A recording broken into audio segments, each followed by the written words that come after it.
Bonjour, je m'appelle Eric Briffard, je suis le chef de cuisine du Four Seasons Hotel Georges V Paris. J'ai le plaisir aujourd'hui, on va cuisiner ensemble une recette très facile pour les fêtes, quelques noix de Saint-Jacques et une nage de mangue au poivre timut et céleri. Tout d'abord, nous allons décoquiller les noix de Saint-Jacques, donc des coquilles Saint-Jacques, vous voyez, bien fraîches. Vous passez une lame de couteau bien à plat sur la coquille plate. Donc les coquilles Saint-Jacques, il faut toujours les choisir bien fermées. Et si vous les voyez entrebâillées, hop, vous lui touchez un petit peu dessus, ça se referme dessus. Tout de suite, c'est qu'elles sont bien fraîches. La coquille Saint-Jacques, il faut l'acheter absolument en coquille pour avoir une Saint-Jacques qui reste bien ferme et bien nacrée. Seconde étape, vous tirez la collerette tout autour comme ça. Ce qu'on appelle la barde ou la collerette, c'est en fin de compte toute cette petite chaînette qui entoure la coquille Saint-Jacques. Vous voyez. Et cette collerette là, on va la garder et vous glissez la forme incurvée de la cuillère s'épouse très bien par rapport à la coquille. Donc vous poussez comme ça et là vous arrivez à détacher sans aucun problème votre belle noix de Saint-Jacques sans l'avoir coupée et abîmée. Et après on termine avec le petit nerf. Voilà. Donc sous un filet d'eau, chaque noix de Saint-Jacques, on va la nettoyer délicatement pour enlever vraiment toutes les petites particules de sable que nous avions. Vous déposez chaque noix de Saint-Jacques sur un papier absorbant. Chaque collerette, vous voyez, vous la rincez bien sous l'eau aussi. Ensuite, donc, on prend une échalote. Dans l'œuvre intérieure, il y a toujours un peu de germe. En cuisine, on appelle ciseler les échalotes. Donc, vous voyez, on prend une lame de couteau qui coupe bien avec la pointe et puis on essaye d'avancer en coupant régulièrement un petit peu l'échalote comme ça. Après on donne quelques coups de couteau sans aller trop loin parce que sinon on risque aussi de tout défaire. Et ensuite cette échalote, donc on la prend dans l'autre sens. Nous allons prendre 20 g de beurre. On va mettre les échalotes dedans. On fait chauffer. Une pincée de sel sur l'échalote avec le beurre. Voilà, le sel va faire suer plus facilement les échalotes. On verse 1 décilitre de champagne sur nos échalotes. On prend les bardes des Saint-Jacques et nous les mettons dans cette réduction un petit peu de champagne, autant d'eau. Et nous allons laisser cuire maintenant 1h15. Je prends une mangue que vous voyez avec une lame de couteau, vous pelez délicatement. Vous prenez la lame de couteau et comme si vous vouliez couper presque la mangue en deux. Mais pas tout à fait au milieu. Parce que là, votre lame de couteau va flirter juste à côté du noyau.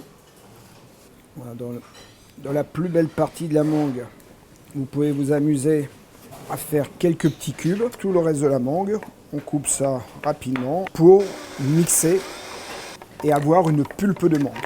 Voilà, vous prenez un cœur de céleri branche. Dans ce cœur de céleri branche, vous détachez les feuilles, je les éponge, je mets juste un filet d'huile d'olive dessus et après je les mets à plat. Sur cette assiette, j'ai fait une feuille de papier film étirable, je remets une feuille de papier film étirable dessus. Juste quelques petits trous et on micro-ondes. C'était environ 1 minute 30. On reprend les branches de céleri. Juste avec un couteau économe, on va les peler. Ces fibres de céleri, je les rajoute dans mon fumet et après chaque côte de céleri, je la casse pour vraiment, vous voyez, on retire encore des fibres de chaque côté. Et ensuite, on les recoupe environ 1 cm. Un peu d'huile d'olive, une pincée de sel, les petits morceaux de céleri branche, une feuille de papier cuisson afin de bien garder toute la vapeur du légume en cuisant.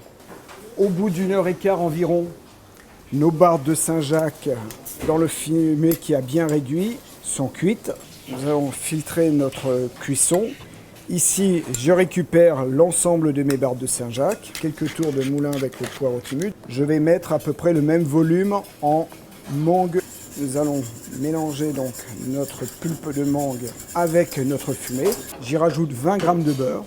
Donc maintenant, nous allons opérer à la cuisson des noix de Saint-Jacques avec un filet d'huile d'olive. Assaisonner les noix de Saint-Jacques de sel, de poivre du moulin timut. C'est toujours la Saint-Jacques est un coquillage tellement fin, tellement délicat qu'il faut vraiment ne pas le brusquer, il ne faut pas le saisir fortement. On va juste les retourner encore 1 minute dans l'autre sens. Et là, je retire volontairement du feu. Je reprends mes bardes de Saint-Jacques que je mets à côté pour les réchauffer. Quelques noix de pécan que j'ai juste torréfié un peu dans un four. J'y mets une pincée de sel.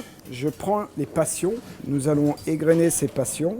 Donc je vais lier mes bardes de Saint-Jacques avec mon céleri qui avait été préalablement cuit. Donc là, c'est notre fameux petite nage de mangue. J'y rajoute à l'envoi une goutte de champagne. On met un coup de vin mix. Et maintenant, on va passer au dressage. On a utilisé vraiment l'ensemble du produit pour le produit. Un peu de noix de pécan, de céleri. Je souhaite à tous les lecteurs du journal Le Point un très bon réveillon et de bonnes fêtes de fin d'année. Merry Christmas, Christmas comes this time each year.